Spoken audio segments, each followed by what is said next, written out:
Jaime del Río, un programa en donde encontrarás información relevante para ti y toda tu familia, llevado de la mano de expertos y especialistas en la materia. Comenzamos.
Hola amigos, ¿qué tal? Buenas tardes.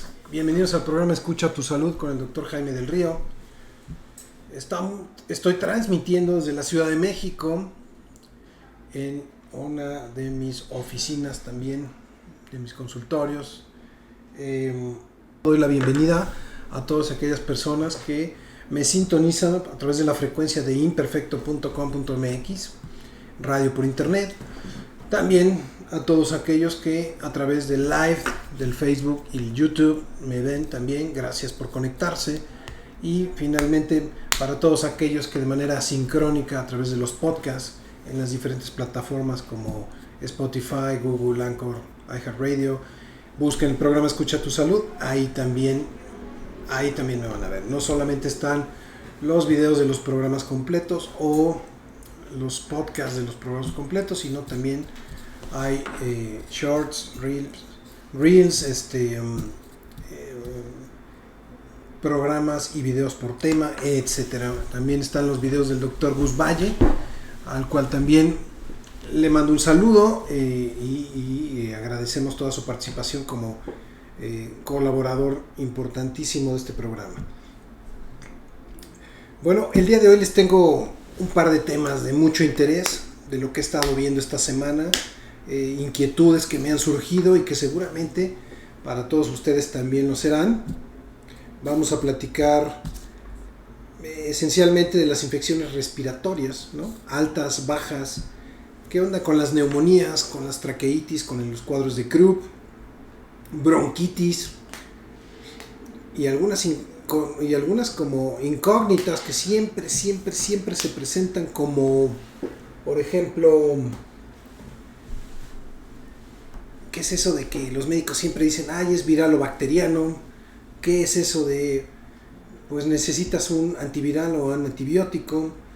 Así casi excluyentes las disyuntivas, ¿no? Hay que hacer pruebas rápidas de qué no hay que hacer. Antiinflamatorio o analgésico son lo mismo, ¿no? Ya dije virus, bacterial o viral, vaya. Y lo que vaya surgiendo y lo que me vayan mandando también. Así que empecemos sin más preámbulo.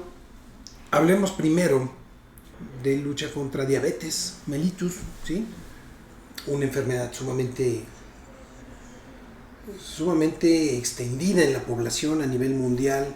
México, a pesar de todo y del mal diagnóstico y de los malos tratamientos que tenemos con los pacientes que tienen diabetes mellitus, ocupa uno de los lugares importantes a nivel Latinoamérica y a nivel mundial también de diabetes mellitus, ¿sí?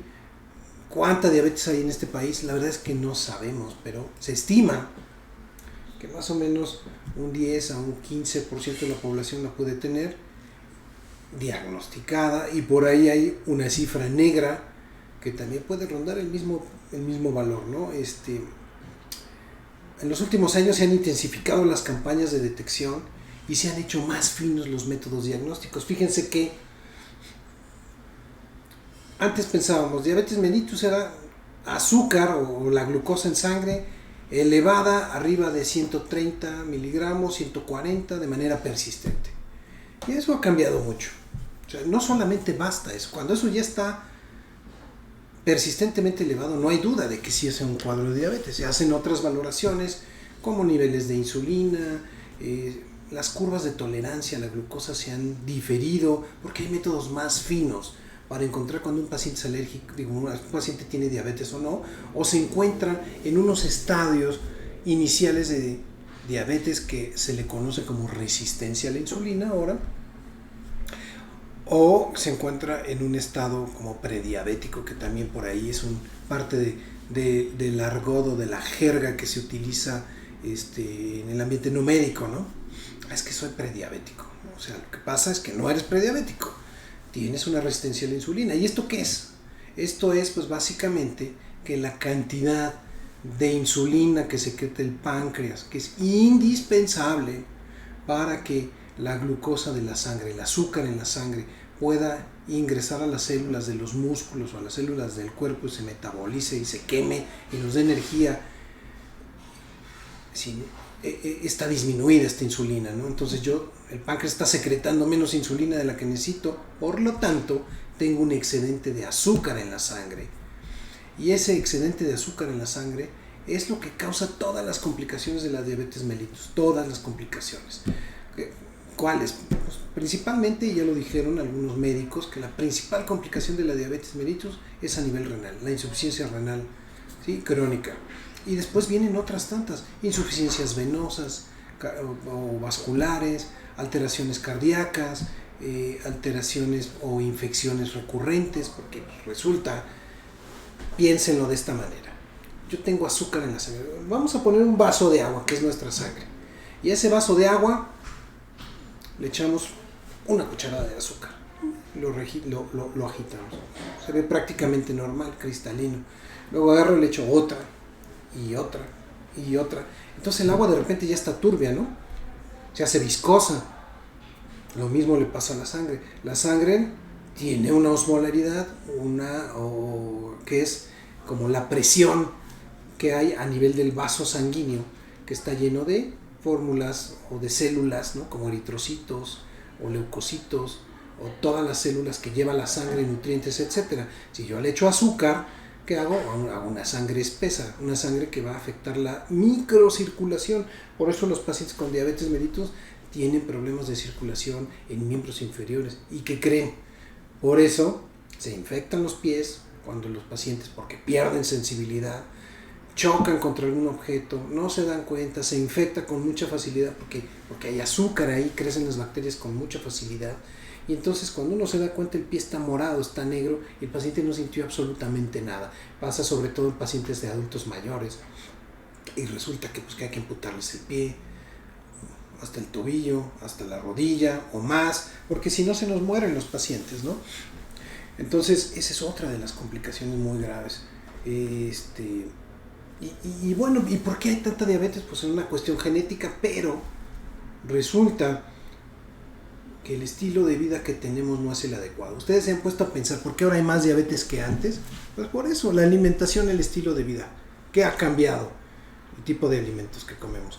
Alimentos procesados, comida chatarra, ricos en grasas.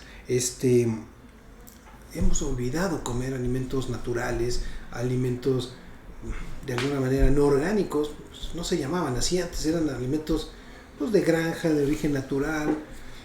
Y estamos comiendo porquerías.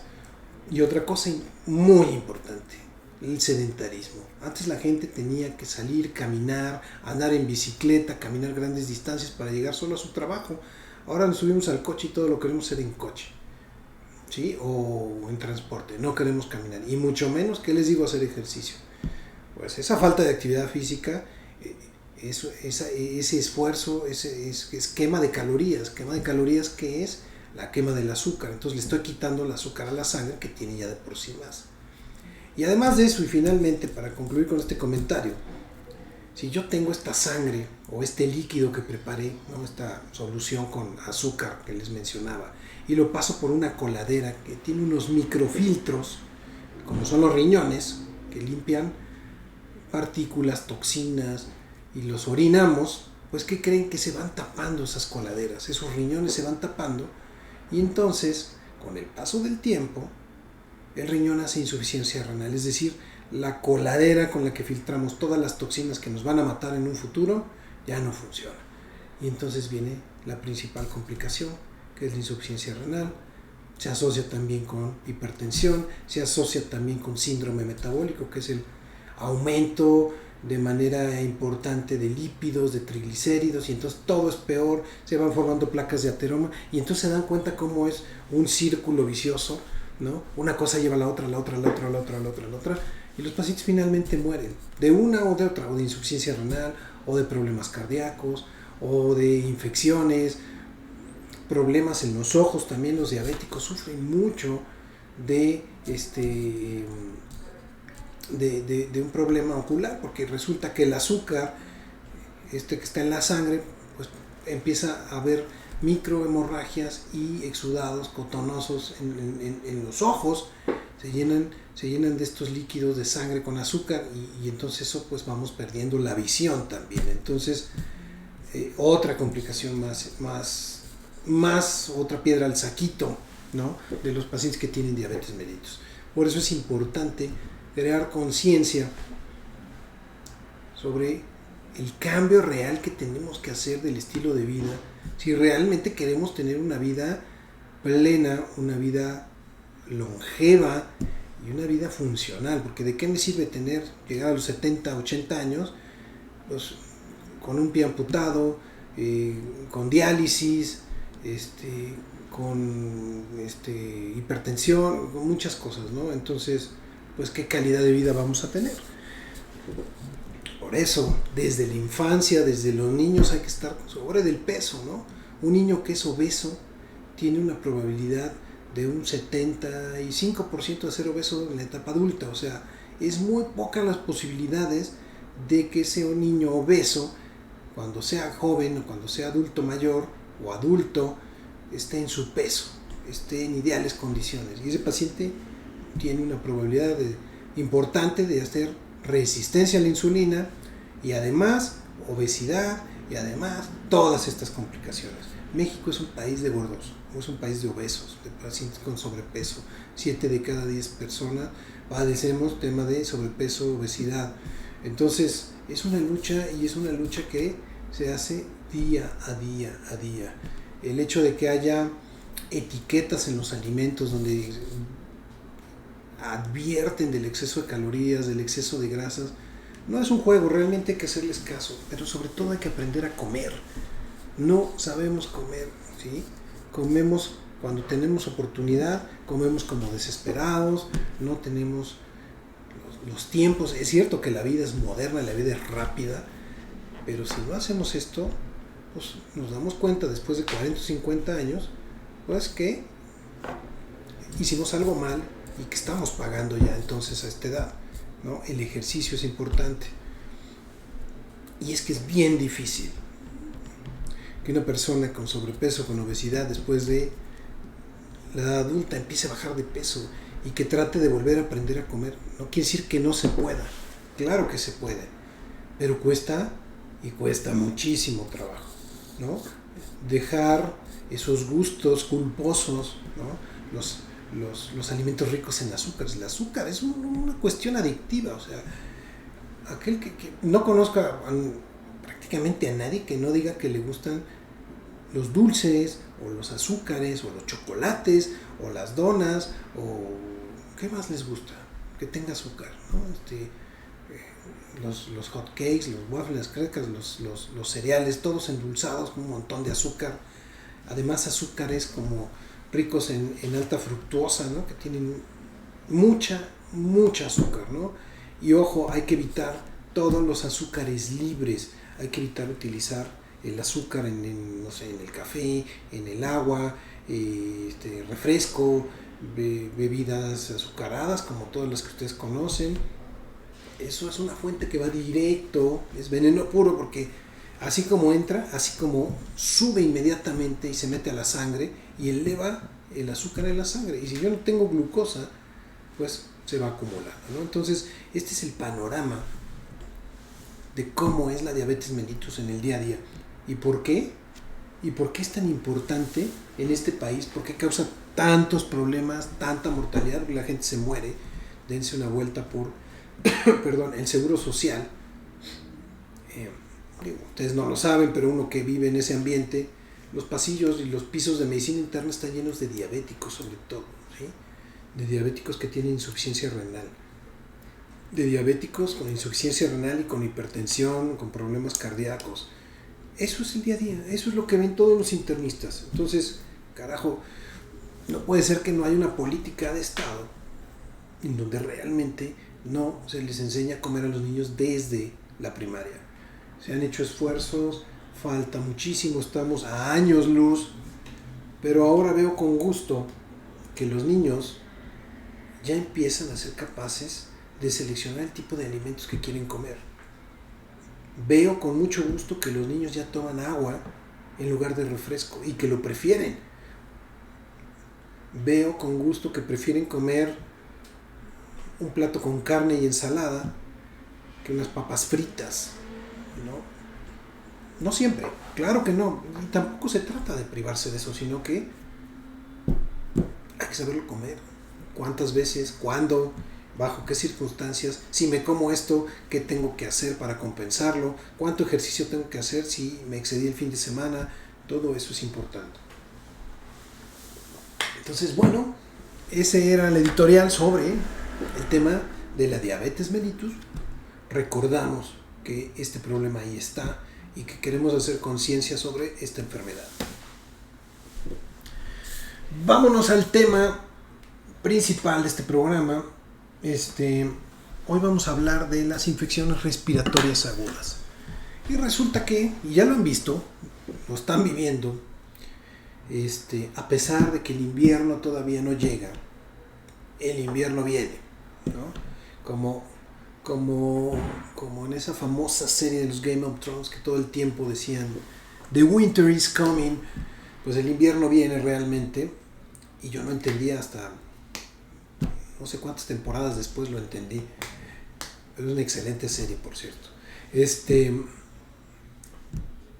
ahí viene el frío.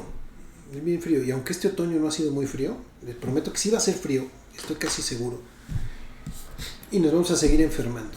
Ya estoy viendo un montón, demasiados cuadros de infecciones de gargantas, de vías respiratorias, superiores principalmente, sí, faringitis, sinusitis, rinitis, otitis,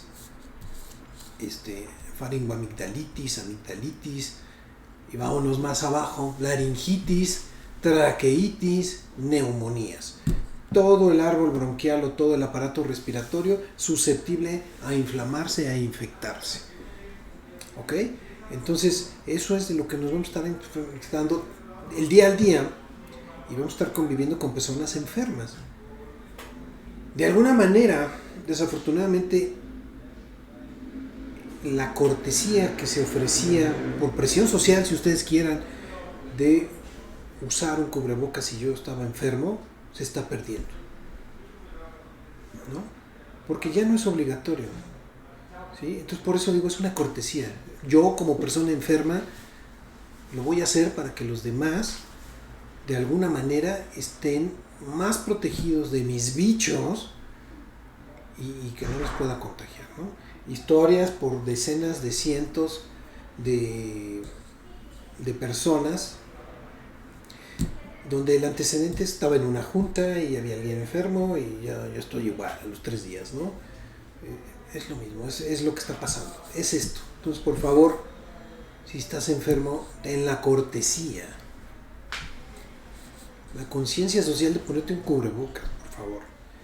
Ahora que estoy aquí atendiendo niños, los papás llegan con los niños tosiendo, todos tosijosos, sin cubrebocas, y llegan y tosen, y tosen, y tosen, y tosen.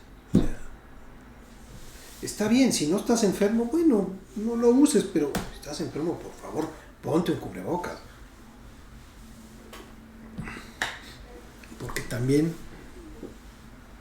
los médicos nos enfermamos y las personas que estamos atendiendo pacientes enfermos nos enfermamos. Entonces, pues también, o sea, no porque van al médico pues van a llegar sin protección, sin nada, sino hay que protegerse.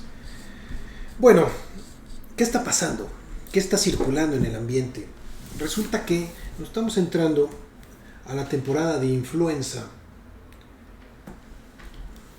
y el COVID ha quedado un poco relegado, ¿no? Sí hay casos de COVID, pero ahora hay más casos de influenza, me atrevo a decir.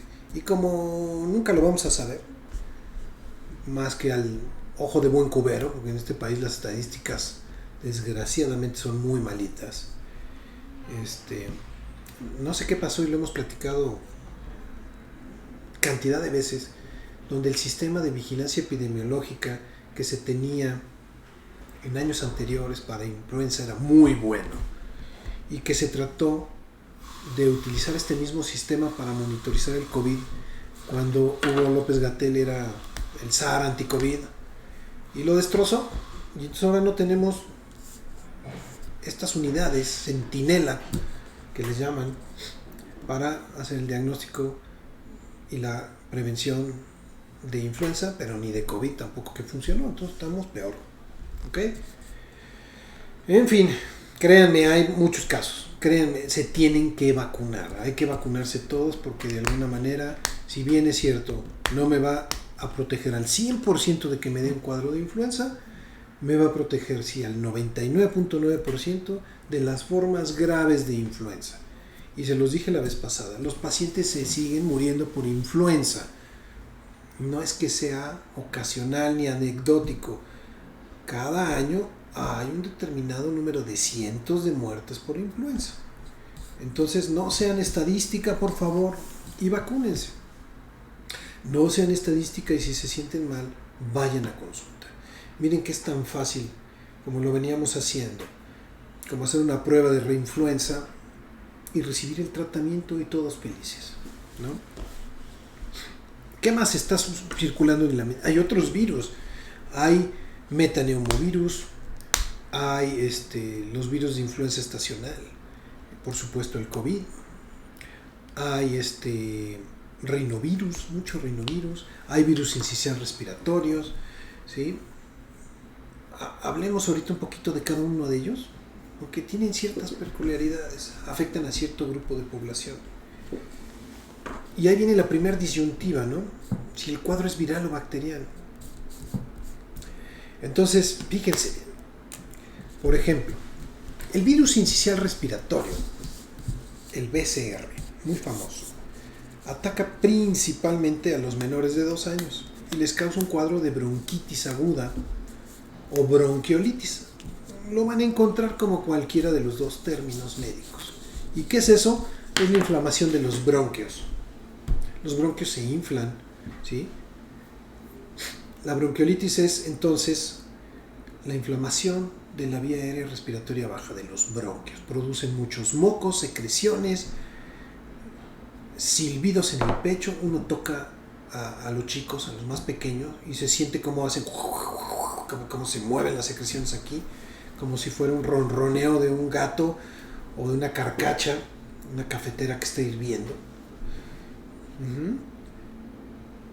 Afortunadamente la gran mayoría de los niños no tiene problemas para respirar, ¿no? Compensan muy bien, si se les oye muy feo, si se pone uno muy nervioso y si hay que atenderlo, por supuesto, pero no es una urgencia inmediata, o sea, no hay que ir corriendo al hospital, salvo en los casos donde sí realmente los pacientes están agitados, empiezan a desaturar, dejan de comer. ¿Por qué? Porque son los más chiquitos. Entonces acuérdense que los más chiquitos, un indicador importante de la gravedad de las enfermedades es la falta de sueño. O sea, se la pasan llorando todo el tiempo, están irritables, fiebre por supuesto, y no quieren comer. Y por lo mismo también, y vale la pena mencionar, en los más chiquitos todavía, que no hagan pipí o popó, cuidado, ¿no? O sea, eso no es normal. Un niño tiene que comer, evacuar, todo el tiempo, constantemente, ¿no? Los chiquitos. Entonces, el virus sincicial respiratorio es el virus que causa el mayor número de cuadros de bronquiolitis. No quiere decir que sea exclusivo, pero estamos hablando de que es el que causa el mayor porcentaje. No estoy hablando de porcentajes tan grandes como del 70%, no. Estamos hablando de una tercera parte de los cuadros, o sea, no crean que es mucho, pero es el más común. Ahora, rinovirus. El rinovirus causa cuadros respiratorios en el adulto, ¿ok? Es mucho más frecuente que al adulto le dé rinovirus y las manifestaciones van desde un cuadro simple de gripa, una laringitis, una laringotraqueitis o un mismo cuadro de bronquitis aguda. Normalmente el rinovirus se queda en la parte superior, pero no quiere decir que no afecte la vía aérea inferior, ¿no? Igual el cuadro es como cualquier enfermedad infecciosa, respiratoria, viral, con fiebre o sin fiebre, con tos o sin tos, abundante moco. Lo que sí nunca va a faltar es que los síntomas nasales van a estar persistentes, ¿ok? Y tenemos otros virus raros como el metaneumovirus, ¿sí? Es un virus con una circulación en esta época del año, pero es muy bajo, ¿no? O sea, se presentará que 3-5%, pero ahí está y es constante. Y si yo tengo un metaneumovirus, también me puede generar cuadros respiratorios de infecciones respiratorias bajos, como bronquitis, y que también pueden llevar a la hospitalización. También es un virus que ataca a niños, pero también puede atacar a adultos. Entonces, estos virus ahí están. Virus de parainfluenza, ¿sí? Que no es un primo de la influenza, pero es parainfluenza, y que también se ha asociado con cuadros de traqueitis o de croup. ¿Qué es el croup? Pues resulta que la infección o la inflamación de la vía respiratoria se centra más en la tráquea y en la laringe. Entonces los pacientes están disfónicos o afónicos, o sea, cuando hablan se oye bien raro, ¿no? Y empiezan particularmente a toser de manera exquisita. Es una tos seca, una tos, algunos la refieren como perruna, metálica, hueca. Son todas como esas variantes, ¿ok? Y es una tos constante, que no te deja y que te duele el estómago de tanto toser. Y que después de 2-3 días estás hasta el gorro de estar tosiendo. Entonces, la principal queja es la tos, porque además lastima la garganta. Entonces uno ya no quiere tomar líquidos, ya no quiere comer, ya no quiere hacer nada. Esa es una de las particularidades de la traqueitis. Ahora, esos son virus, pero también hay bacterias. Hay bacterias que están en el ambiente circulando. Tenemos todos los neumococos que ustedes quieran, ¿sí? Y para eso hay vacunas, por cierto. Tengan sus esquemas completos de neumococo, de meningococo. Hay otros virus por ahí que son los virus que se llaman atípicos, bacterias atípicas. Y estas bacterias son atípicas porque no se comportan como sus primas, que me afectan la garganta y se me inflaman las amígdalas y me da fiebre y me siento terrible y se me ponen los puntos exudados blancos en las amígdalas, etc. No, estos son atípicos porque no causan eso, porque se comportan como un virus, pero también causan, o sea, combinan de las dos, ¿no? Pareciera que no causan gran afección en la vía respiratoria superior, pero realmente inflaman mucho las vías respiratorias inferiores, me dan cuadros como una bronquiolitis, con inflamación bronquial. Entonces, hay un par de bacterias atípicas ahí, ¿ok?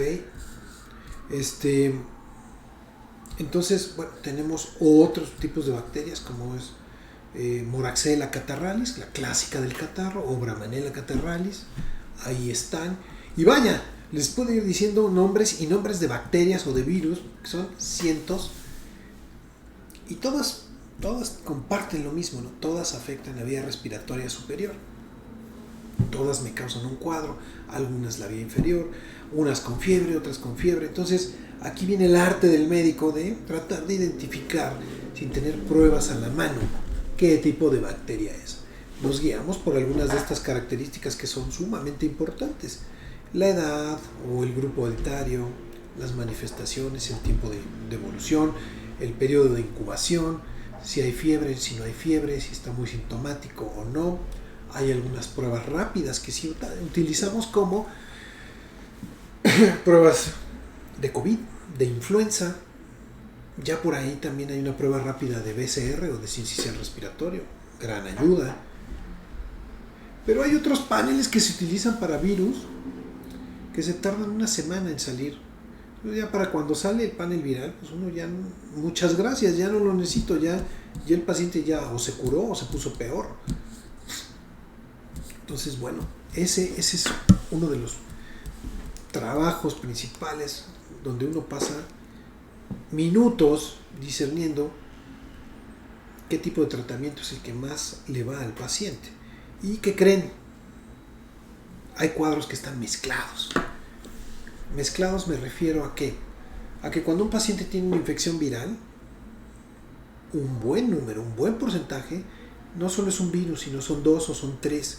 O que combina con bacterias, virus y bacterias. Cuando uno tiene una infección viral, que es como mucho más común, por supuesto, se presume que el 80% de los cuadros infecciosos de la vía respiratoria son virales. Y es cierto, pero con el paso del tiempo y dependiendo de las características personales de cada quien, se va a coinfectar con una bacteria. Y entonces el cuadro va a empeorar. Y entonces va a tener a lo mejor una fiebre más persistente, más fuerte. Entonces, si yo ya sé que mi paciente es un paciente, no sé, alérgico, tiene muchos mocos, siempre se infecta mes tras mes, pues ese paciente no puede ser tratado con un antigripal clásico, ¿no? Necesita un tratamiento más agresivo. O si yo sé que es un paciente muy pequeño o muy grande, donde su sistema inmune no está debidamente desarrollado, necesita un tratamiento mucho más intensivo, más fuerte, porque si no me va a progresar y me va a dar una complicación, una neumonía, una sinusitis, una otitis, etc. Si yo veo que el paciente está sumamente afectado, no quiere comer, está postrado en la cama, tiene fiebre, lo mismo. Entonces cada paciente es diferente y tiene condicionantes diferentes también. Por lo tanto, viene la otra gran disyuntiva. ¿Es viral o es bacteriano? Todo esto que les acabo de decir es lo que tiene uno que pensar como médico para poder explicarle finalmente a los pacientes en una sola palabra y decirles, oigan, oye fulanito, pues ¿sabes qué? Es viral, te voy a dar paracetamol. Y entonces dicen los pacientes, híjole, o sea, vine aquí, estuve sentado tanto tiempo, pasé y nada más me dio paracetamol. No es tan fácil. No es así. Lleva todo este análisis. Y para tener este análisis y este juicio clínico se necesitan años de experiencia y de estudio. Número 1. O al revés, ¿no? ¿Sabes qué? Carlitos, pues sí, te voy a mandar antibiótico porque es bacteriano. O considero que te voy a mandar los dos porque te veo cara de los dos. También se vale. ¿Antiinflamatorio o analgésico? ¿Qué onda con eso? Pues resulta que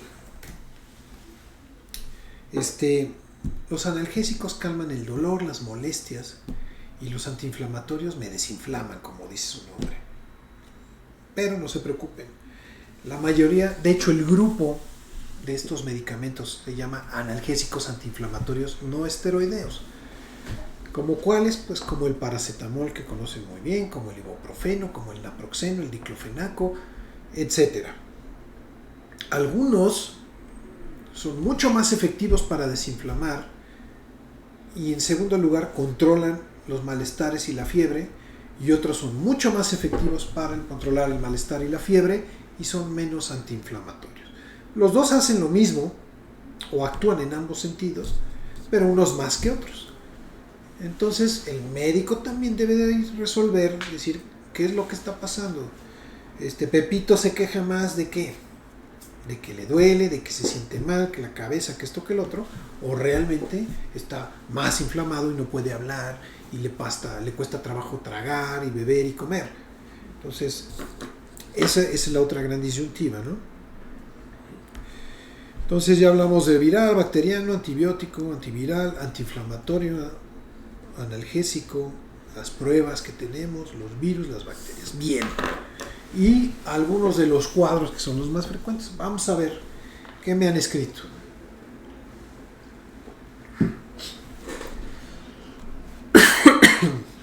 Venga, dice: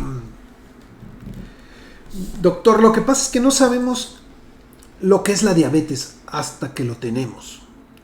O hay personas que no les gusta cuidarse. Dicen que hay algo de lo que se van a morir y por desgracia se van, pero por partes. Saludos, excelente tema, Francisco. Así es, Francisco, desgraciadamente me he encontrado de todo. Pacientes que dicen eso, ¿no? De algo me de morir, ¿no? Y cuando ya están muriendo no querían, ¿no? Finalmente no. Pacientes que me han dicho, pues sí, tengo diabetes, pero pues, yo no me cuido, ¿no? O no me tomo mis medicinas, o hace 3 años me hice el último control. Así. Doctor, ¿cuál es el principal causa de diabetes? Excelente pregunta. Saludos a Daniela, que ya me sigue, gracias. Pues resulta, Daniela, que no se sabe, desgraciadamente. Pero sí te puedo decir por qué pasa. Creamos autoanticuerpos, que es la teoría más aceptada, que atacan a las células del páncreas que producen insulina, y entonces cuando yo mato esas células, pues dejo de producir insulina, y entonces al no haber insulina, no quemo el azúcar, y el azúcar se queda en la sangre. ¿Ok?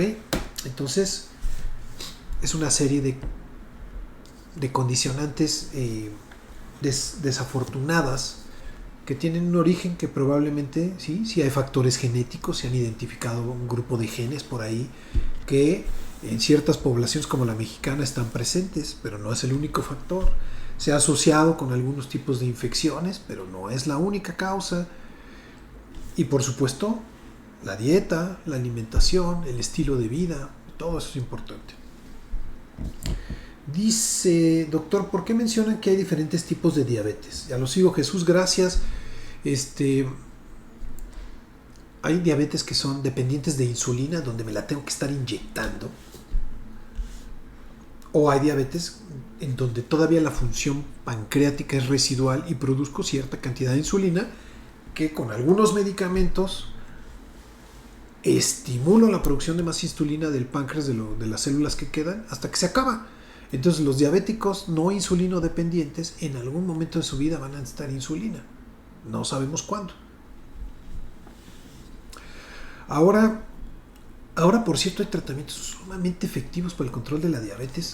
No solamente se trata del diagnóstico oportuno, o sea, muy temprano, como la medición de hemoglobina glucosilada, que es un indicador sumamente fino para saber si yo estoy teniendo exceso de azúcar en la sangre. Porque resulta que los glóbulos rojos son un buffer, o sea, compensan. Si yo tengo exceso de azúcar en la sangre, los glóbulos rojos se la comen y la guardan y luego la utilizan, pero tienen un límite. Entonces yo puedo llegar a medir cuánta azúcar hay en los glóbulos rojos con la hemoglobina glucosilada, y hay patrones. Si está elevado, cuidado, ya me estoy pasando de azúcar. Ahora, ¿la diabetes se puede revertir? Yo ya soy parte del programa. Carlos, gracias, Carlos. Pues es lo que decía, los tratamientos ahora son efectivos y hay tratamientos que están ayudando a estimular, sí, las células del páncreas, pero también de alguna manera a tratar de regenerar el páncreas. Hay medicamentos muy efectivos, como medicamentos como hormonales, que están ayudando a esto, y que todavía no hay una cura definitiva, pero que ayudan a tener mejor control antes de llegar a la insulina. Entonces nos estamos echando para atrás para que podamos controlar mejor la diabetes en estadios más tempranos y no tengamos las complicaciones. A ver, doctor, ¿un niño puede tener diabetes? Gracias, Sergio. Sí, desafortunadamente sí, y cada vez estamos viendo a edades más tempranas. Si bien es cierto, hay casos raros de niños con diabetes desde prácticamente el nacimiento, son anecdóticos, pero antes la diabetes se consideraba una enfermedad de adultos y ahora lo estamos viendo a los 15, 16, 20, 30. ¿Por qué? Por esto, porque comemos mal, porque no hacemos ejercicio, porque somos obesos, por eso. Dice, doctor, mi hijo tiene una tos con un chillido muy particular. ¿Eso puede ser asma? Gracias, yo soy parte de la comunidad. Sandra, muchas gracias. Los chiflidos en el pecho, cuando se presentan, no todo lo que chifla es asma, ¿no? Esa es una gran frase. Uno puede tener silbidos en el pecho por múltiples causas, por una infección, por un virus sincicial respiratorio, por un parainfluenza, por un rinovirus, y a lo mejor es pasajero el chiflido y se me quita y no me vuelve a dar nunca más. Eso regularmente ocurre en niños chiquitos hasta los 3 años, pero si este chiflido es persistente a los 3, a los 4, a los 6, a los 7, a los 10, pues es otra causa. ¿Sí? Puede ser asma, sí, pero también puede ser reflujo en el adulto, por ejemplo, o en los niños. Puede ser una alergia, puede ser una malformación de la vía respiratoria. O sea, hay muchas causas que me pueden dar silbidos en el pecho. Doctor, dice, ¿qué debo hacer si mi hijo presenta mucha fiebre pero no tiene tos? Solo dice que le molesta la garganta. ¿Puede estar con alguna infección? Gracias y me encanta escucharlo. Karina Luz, gracias Karina. Pues, 1. Hay que controlar la temperatura con un antipirético, ¿sí? que regularmente son de los de uso común, ¿no? El paracetamol, que es el más común, el más usado. Manejarlo así. No todos los cuadros infecciosos van a causar tos. El niño tiene una cosa muy particular. Los niños a los que se les inflama la garganta, les estimula el centro de la tos con mucha mayor facilidad que un adulto. Entonces un niño con inflamación de garganta va a toser. Al niño que se le inflaman los oídos va a toser.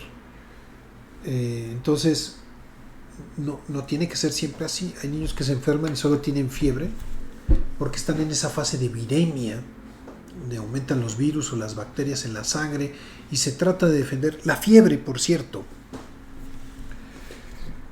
es un mecanismo de defensa, por mucho que aunque uno no lo crea, ¿no? Porque uno se siente terrible cuando le da fiebre. Pero ¿qué pasa? Los virus y las bacterias necesitan vivir y se reproducen en ciertas condiciones que incluyen la temperatura y otras cosas más como nutrientes. Pero bueno, entonces el cuerpo, ¿qué hace para defenderse? Pues aumenta la temperatura y la aumenta 1 grado, medio grado, ¿no? ¿Para qué? Para que le cueste más trabajo al virus adaptarse a esta nueva temperatura y no se reproduzca con tanta facilidad. Entonces es un mecanismo de defensa que a veces puede tener complicaciones como crisis convulsivas por fiebre, ¿no? Cuando la temperatura sube en los niños chiquitos, esto puede pasar. Entonces por eso la controlamos. Doctor, ¿cuál es la diferencia entre tos seca y tos con flema? ¿Y cuál es más peligrosa? Saludos de Anim. Anim, pues resulta que la tos seca es esa tos, como les decía, de foca, de perro, metálica, hueca. Y la tos con flema es cuando uno tose y arroja secreciones o se escucha cómo se mueve. En ambos casos, una tos seca hay que hacerla y evolucionar. Necesariamente va a evolucionar una tos flemosa antes de secarse. Es la evolución de la tos. Siempre va a pasar en más o menos grado. Ahora, la tos por sí sola no es peligrosa, pero es peligrosa si no tratamos al paciente, ¿no? O sea, dejamos que se quede ahí con sus secreciones 1 mes, pues ese moco que está ahí pues es susceptible de que llegue una bacteria y se instale y empiece a crecer, ¿no? Es como un medio de cultivo. Entonces sí tendría yo mucho cuidado con tener muchas secreciones mucho tiempo. Dice, doctor, ¿es normal si sufren de un broncoespasmo o bronquitis que tengan fiebre? Gracias, Jorge. La diferencia entre la bronquitis y el broncoespasmo es una cosa muy técnica y lo voy a explicar así. La bronquitis es la inflamación del bronquio en cualquier parte del árbol bronquial, ¿no? Y el broncoespasmo solo se presenta digamos que en las partes distales, en las ramas finales del árbol bronquial, y que consiste en que el músculo que rodea como espiral los bronquiolos terminales o los bronquios finales donde se hace el intercambio gaseoso, pues esta espiral se aprieta y entonces evita que el aire entre, ¿sí? El aire que respire llegue a este punto donde se hace el intercambio gaseoso en los pulmones. En cambio, una bronquiolitis va a tener obstrucción no solamente en esta parte distal, sino a lo largo de todo el trayecto del árbol respiratorio.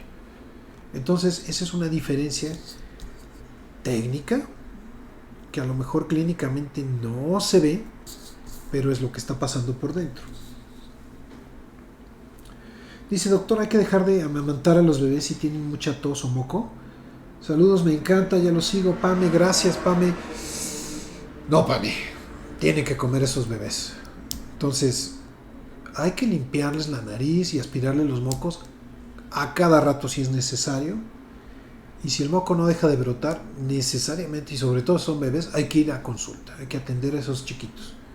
Los bebés son muy delicados, los bebés en cuestión de horas pueden ponerse muy bien o muy mal. Entonces, cuidado con ellos. Doctor, ¿qué medidas hay que tomar en casa para evitar que un niño con problemas respiratorios empeore? Gracias, Beto. Ahí van las recomendaciones para todos. Y son muy lógicas, o sea, si hace frío me cubro. Si está lloviendo, pues no salgo o me pongo y no me mojo. Si ya me mojé, pues me cambio la ropa y me baño con agua caliente. ¿Sí? Eso es muy básico. ¿Puedo tomar vitamina C? Sí, me ayuda. La vitamina C ayuda a mejorar el sistema inmunológico. ¿Puedo tomar vitamina D? También me ayuda. Cada paciente tiene sus dosis y es recomendable que vayan con su médico y les diga cuánto hay que tomar. No es lo mismo un niño, un adulto. Entonces, eso. Alimentación sana, alimentación rica en cítricos, sí, por supuesto ayuda. No fumar, no convivir con fumadores o que fumen ellos a 20 metros de donde está uno, sería ideal. Los contaminantes, evitar hacer ejercicio en horarios donde está muy contaminado, todo eso afecta y me puede dar cuadros infecciosos. Entonces, estas recomendaciones son básicas, Beto. Dice otra, ¿sirven las nebulizaciones y los baños de vapor? Y si sí, ¿en qué caso lo recomiendo?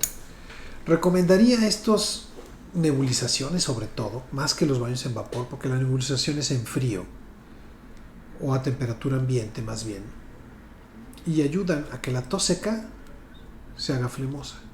Y no es lo mismo, y lo sabrán ustedes bien, todos los que han tenido una tos seca, lo desgastante que es que toser con flemas. Entonces, y además estamos ayudando a aliviar más rápido la tos, ¿no? Pasamos de lo seco a lo flemoso y después hay que sacar esa flema. Pero es más fácil sacar una flema que hacer que una tos seca se controle. Entonces, nebulizaciones con solución fisiológica, con suero fisiológico, eso es lo mejor. Doctor, ¿qué tipo de calefacción favorece o desmejora los cuadros bronquiales? Tania Méndez. Tania, pues mira, si utilizamos los calentadores de aire, que son un ventilador con una resistencia, lo único que hacen es que van a secar el ambiente y van a secar mis secreciones de la vía respiratoria o la humedad que debería de tener la vía respiratoria de manera normal. Por lo tanto, es muy probable que me dé tos seca. Los calentadores tipo aceite son mucho mejores y se puede regular la temperatura durante el transcurso de la noche. Entonces, esos serían los que yo más recomendaría, o las placas térmicas que van en las paredes, o por supuesto la calefacción que va en el piso. Otra pregunta, ¿el humidificador para el cuarto ayuda o empeora los problemas respiratorios? Saludos, ya lo sigo, Verónica. Gracias, Verónica.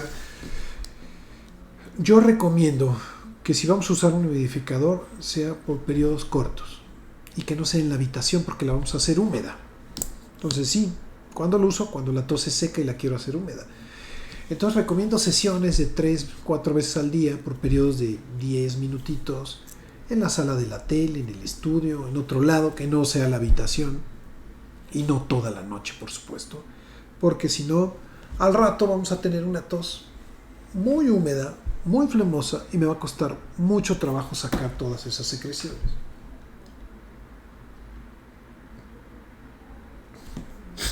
Bueno, creo que son todas las preguntas. Muchas gracias por mandarme estos cuestionamientos. La verdad es que me encanta estar con esta interacción con ustedes, contestar estas preguntas que son muy válidas, muy sentidas, muy inteligentes, y que espero que estas respuestas les ayuden a mejorar su estado de salud, sus intervenciones o las personas que están enfermas. Quiero agradecer también el número importante de nuevos seguidores y que poco a poco va creciendo esta comunidad de Escucha tu Salud, que me sigue, que me escucha, que me ve. Y bueno, pues se los agradezco mucho y me alienta a seguir haciendo este trabajo que es un trabajo social, un trabajo altruista que hago con mucho gusto para que todas las pacientes, todas las personas que me ven, pues se sientan que pueden confiar en alguien, que le pueden preguntar algo a alguien, ¿no? Y que les va a responder de una manera desinteresada y con mucho gusto, además. Bueno, no me resta nada más que agradecer su permanencia, su tiempo. Recuerden que el programa se queda en las redes sociales, en el YouTube, en el Facebook, en las cuentas de Instagram van a encontrar también, y en estas mismas, pues los cortos, los shorts, los reels, donde viene la información mucho más condensada. No dejen de ver y de escuchar los videos del Dr. Gus Valle también. Es 5 minutos de sabiduría también pura. Y bueno, pues nos vemos la siguiente semana por aquí. Les deseo que sean felices. Cuídense del frente frío que está en gran parte del país.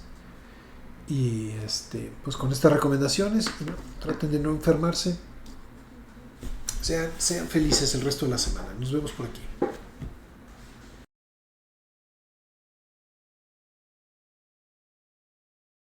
Amigos, hola, soy el doctor Jaime del Río. Soy alergólogo, pediatra y profesor de la universidad. Quiero invitarte a que sintonices cada martes a las 5 de la tarde mi programa Escucha tu Salud. El programa, mira, lo vas a encontrar en diferentes plataformas. Por radio, www.imperfecto.com.mx, modalidad radio. En Facebook Live, @alergiapolanco-lomas. En YouTube, Dr. Jaime del Río. Y los podcasts que están disponibles en Spotify, en Google Podcast y en Anchor. El nombre es el programa Escucha tu Salud.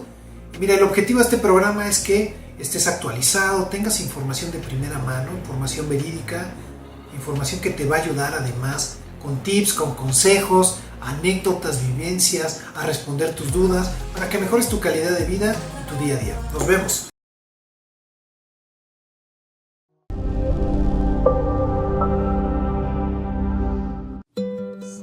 El estreñimiento sucede cuando un niño tiene heces muy duras y tiene un menor número de movimientos intestinales que los normales. Las heces se ponen duras y secas cuando el colon absorbe demasiada agua. A medida que los alimentos van pasando por el colon, este absorbe agua al formar las heces. Hay contracciones que empujan las heces hacia el recto. Cuando llegan, la mayor parte del agua se absorbió. Las heces son ahora sólidas. Si su hijo tiene estreñimiento, los movimientos de los músculos del colon son demasiado lentos. Esto hace que las heces pasen por el colon con mucha lentitud. El colon absorbe demasiada agua. Las heces se endurecen y se secan. Una vez que un niño tiene estreñimiento, el problema puede empeorar rápidamente. Las heces duras y secas pueden ser dolorosas de expulsar, por lo que el niño puede dejar de ir al baño porque le duele. Con el tiempo, el colon no será capaz de detectar que las heces están ahí. Algunas causas comunes incluyen comer alimentos con gran contenido de grasa y baja calidad de nutrientes, no beber suficiente agua y otros líquidos, tener cambios en la dieta, falta de actividad física, problemas emocionales, niños ocupados, ya que por estar jugando se olvidan de ir al baño, problemas físicos como problemas del tracto intestinal, el recto o el ano, problemas del sistema nervioso como una parálisis cerebral, problemas endocrinos como el hipotiroidismo, algunos medicamentos como los suplementos de hierro, algunos antidepresivos y narcóticos como la codeína. Los síntomas pueden ser levemente distintos en cada niño. Incluyen no tener una evacuación intestinal durante algunos días, pasar heces duras y secas, tener distensión, calambres o dolor abdominal, falta de apetito, mostrar signos de tratar de contener las heces, como apretar los dientes, cruzar las piernas, apretar los glúteos y que se ponga roja la cara. Pequeñas marcas de heces blandas o líquidas en la ropa interior del niño. El diagnóstico se hace básicamente por el cuadro clínico y un examen físico completo. Algunas pruebas que nos pueden ayudar es el examen rectal digital, la radiografía de abdomen, el enema de bario, una manometría anorrectal, una biopsia, una sigmoidoscopía, un estudio del tránsito colonorrectal, una colonoscopía y algunos estudios de laboratorio para descartar algunos problemas subsecuentes. El tratamiento dependerá de los síntomas, la edad y el estado general del niño. También variará de acuerdo a la gravedad.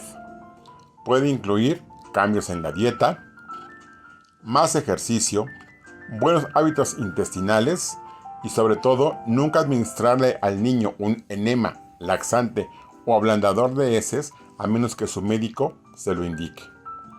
Las heces duras pueden irritar o desgarrar la piel y la pared del ano, provocando fisuras anales. Esto hará que sea muy doloroso el defecar. Les agradezco su atención, les deseo una tarde tranquila, una semana aventurosa.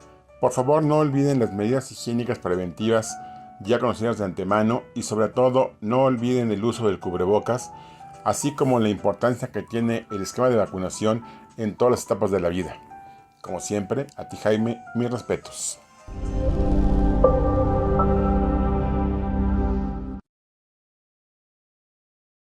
Amigos, hola, soy el Dr. Jaime del Río, soy alergólogo, pediatra y profesor de la universidad. Quiero invitarte a que sintonices cada martes a las 5 de la tarde mi programa Escucha tu Salud. El programa, mira, lo vas a encontrar en diferentes plataformas, por radio, www.imperfecto.com.mx, modalidad radio. En Facebook Live, @alergiapolancolomas. En YouTube, Dr. Jaime del Río. Y los podcasts que están disponibles en Spotify, en Google Podcast y en Anchor. El nombre es el programa Escucha tu Salud. Y mira, el objetivo de este programa es que estés actualizado, tengas información de primera mano, información verídica, información que te va a ayudar además con tips, con consejos, anécdotas, vivencias, a responder tus dudas, para que mejores tu calidad de vida y tu día a día. Nos vemos.